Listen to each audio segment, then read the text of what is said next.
فقط اینو حجم زیاد ازش بار بر ندار، چون طرحش ریزه، بخوای درست کنی خراب میشه. تا به مرحله پرداختش برسی دیگه هیچ نمیمونه، بغلیاش آسیب میزن. خب اینم شبیه همین میاد، ادامهش اینجا پیدا میکنه.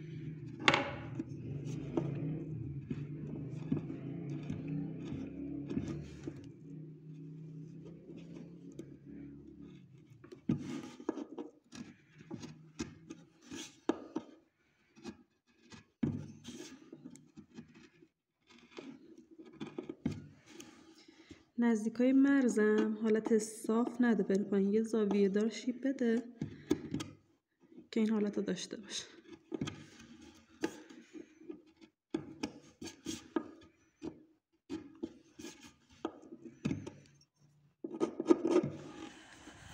بغلیش هم همینجوری خالی میشه، اینو دوبارش هم اینم بزنم برات بذار.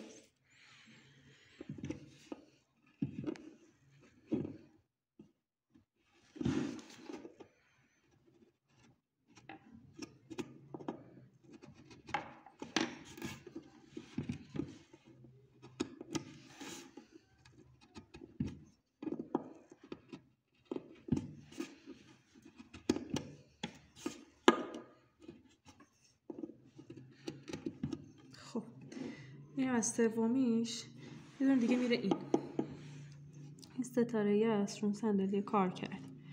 خطا رو توی اینجا تو جاهای دیگه نگه می‌داشتی، یه دونه اینو باید نگه داری، یه دونه اینو، این وسطی از بین میره. یه شیب اینجا باید بدی، یه شیب از این بر بدی، دوباره یه شیب از این بره.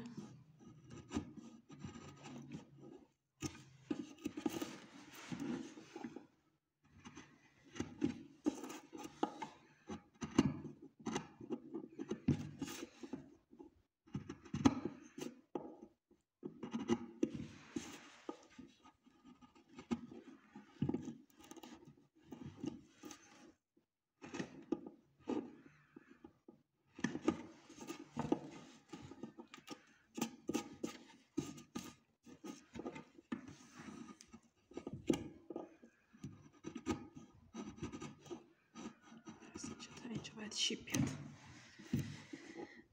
از اینجا قطعش کن.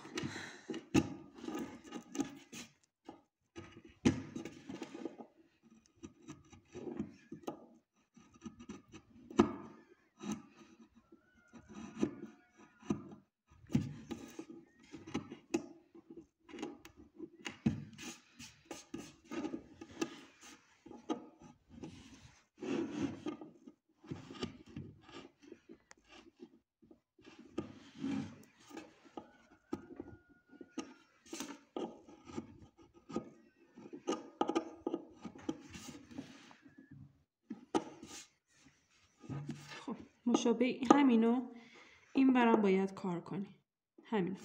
حالا یه سریا بینش خالی میمونه، اینجایی که خالی میمونه مثل این یه دونه از این رو باید بدی. حواست باشه اینو صاف نری، چون دایره است، یه فرم گردیشو باید داشته باشه. یه دونه از این ور میدی، یه دونه از این باید بری پایین.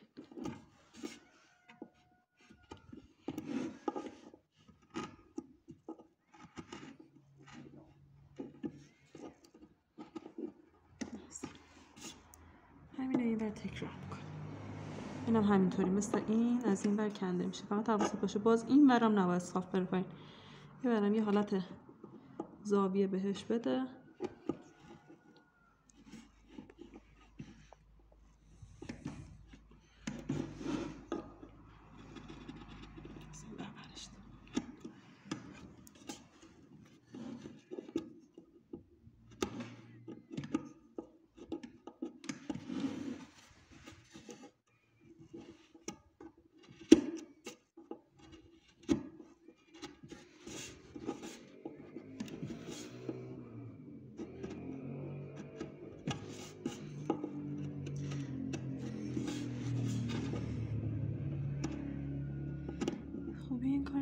توی کارهای دیگه همه رو توی یه جهت زدی. این الان جهت مختلف چوب همین تر میچرخه، راه چوب بهتر یاد میگیره. این هم از دیگه هیچ دیگه نداره که فرق کنه. این وسطیه ترکیب همینه، حالا یه دونه بالا گذاشته شده یه دونه پایین گذاشته شده.